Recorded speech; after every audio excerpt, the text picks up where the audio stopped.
Inspired by the tomfoolery of one Elisha, I have decided to lay out my entire collection of DS, PSP, and Game Boy Advance games, and I thought I would just take a minute to kind of look over some of them. All right, so with a little broad view for a second here.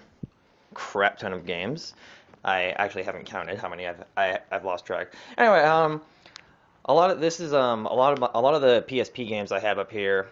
They're Final Fantasy because Square Enix is like, oh, we're the only cool thing on the PSP, and I'm like, okay, yeah, I got 1 and 2 pretty recently. I got 1 and 2 collection. Um, yeah, a lot of the PSP games are basically Square Enix games. I think the only oh no, oh okay, I have two PSP games that are not Square Enix. I have Castlevania Chronicles, Dracula X, and Symphony of the Night, and Nights of the Nightmare, which is one of the most frustrating goddamn games on the planet. And if you want to play that game, you need a lot of patience. Let's just put it that way. Um, Started collecting PSP pretty recently, actually. I picked one up right as soon as the Vita was getting popular. So yeah. Anyway, a lot of these old Game Boy Advance games, these are ports of the older Final Fantasies, and I'm really glad that I have these boxes because I wouldn't say that they're rare at this point, but they're uncommon. They're like you can find them, just they're not very easy to find. Yeah, in case you can't tell by the collection here, I am a Final Fantasy fanatic. Um, yeah, Chocobo Tales, very, very lolsy, chibi game. Ring of Fates is um, interesting, but I wouldn't recommend it. This is the only American port of Final Fantasy III I think that exists in North America. I could be wrong on that. I mean, I'm sure there's like fan ROMs and all that. Final Fantasy IV, my favorite game of all time. Final Fantasy Tactics A2, pretty good game. It's a sequel to Final Fantasy Tactics on the Game Boy Advance. That game is one of my favorite games of all time. Final Fantasy Hero, yeah. World Ends With You, one of the greatest games ever on the DS. Chrono Trigger is a classic.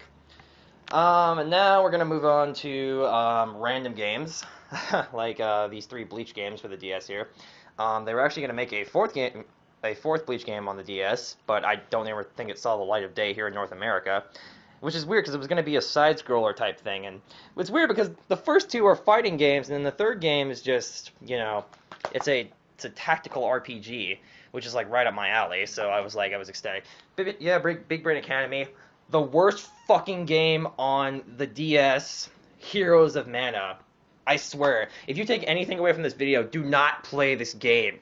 The controls are awful. They try to shove an RTS into a handheld, and this game, Final Fantasy Revenant Wings, or Final Fantasy XII Revenant Wings, is actually a decent RTS on a handheld, because the controls are simple and fun and innovative and all that.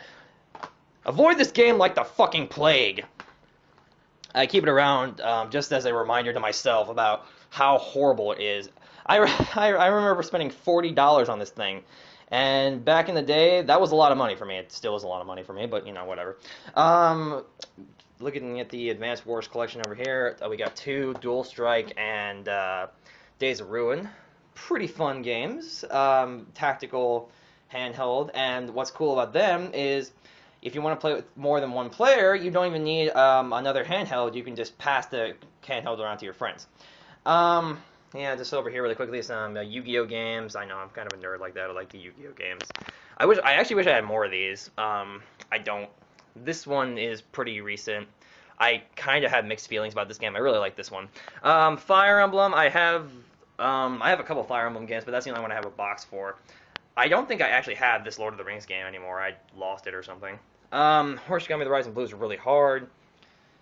Let's move on to the Atlas games I have, which is because Atlas is one of my favorite developers of all time.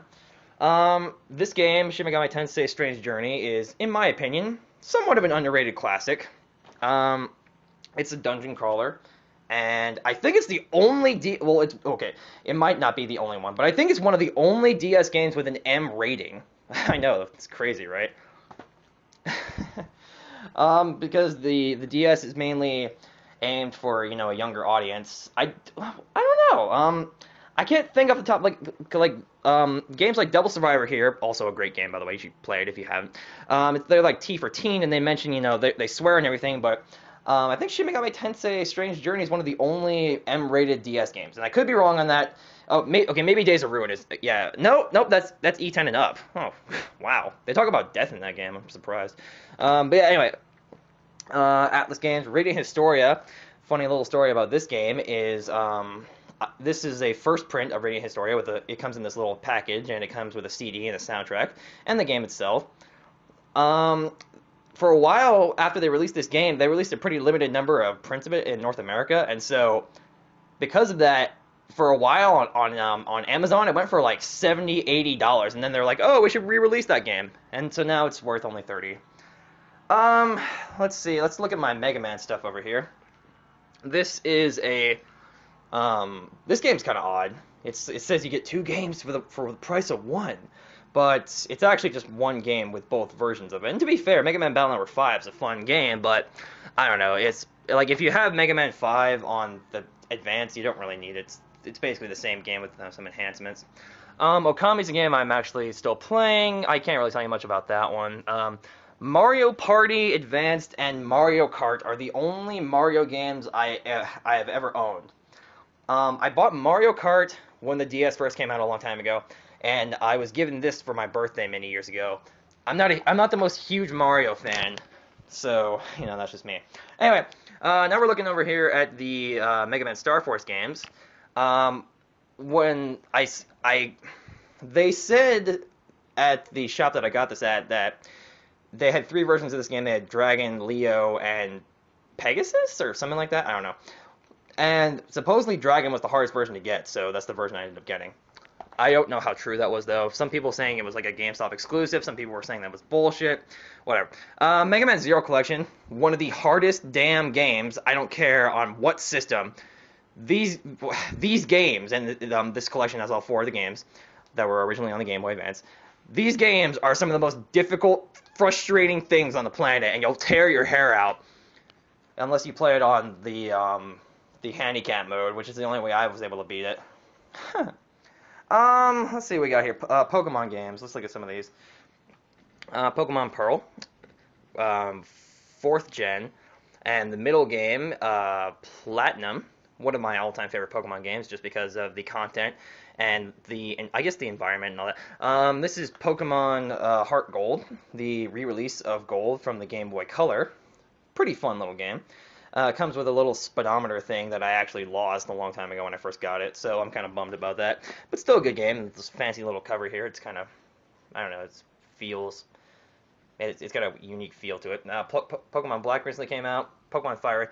I have Pokemon Sapphire and a couple others, but Fire Red's the only Pokemon game on the Game Boy Advance that I have the box for, because I was sort of an idiot like that.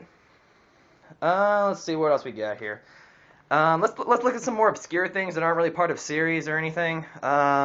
Age of Empires. Kind of blind bought this one. You get to play as like Joan of Arc and like famous samurais, and it's fun. Yeah, it's worth your time. This game I kind of got because I have crappy eyesight, and it was only it was like a budget title. It's like $20, and you play ping pong and baseball and stuff. If you supposedly it increases your eye health. I don't know how true it is or not. I don't play it as regularly as I guess I should. I don't know, whatever. Ninja Gaiden Dragon Sword. Pretty fun little game. It's probably like one of the first games I ever blind bought, and there's a truck outside. Pretty fun little touchscreen adventure, and the controls are really simple and innovative. Scribblenauts. This game is ridiculous. You can do everything from pretending to be Space Jesus to killing a cat with an ice cube on top of Mount Rushmore. This game it's pretty ridiculous. Although the sequel, Scribblenauts, Super Scribblenauts, they increased the vocabulary of the game, and I never bothered to get it because I didn't see the point, because I'm like, whatever, this is sufficient enough. And funny story about this game, this is the original Tetris DS, and now there's a game called Tetris Party DS. But for a while, and I don't know if this is still true or not, but for a while, this was like one of the rarest DS games you could possibly get because it was one of the I wouldn't say launch titles, but it was one of the older DS games you could get, and it was out of print for a long time. And it's cool because you get to play Tetris, and they play the classic Mario theme, and they have 8-bit versions of like Zelda, Metroid, and a bunch of other stuff. Okay, so my voice is getting all bleh. So yeah, it's just me nerding out. Last time I counted, I had about, I think it was like 45 games in like with boxes, and I have a bunch of Game Boy Color games and a lot of Game Boy Advance games I don't have boxes for. So the exact number of games I don't really know. I'm guessing it's somewhere in the range of, oh geez, I don't know, like 50 something. But yeah, just thought I would show you guys this, and yeah, that's gonna be it from me. Peace.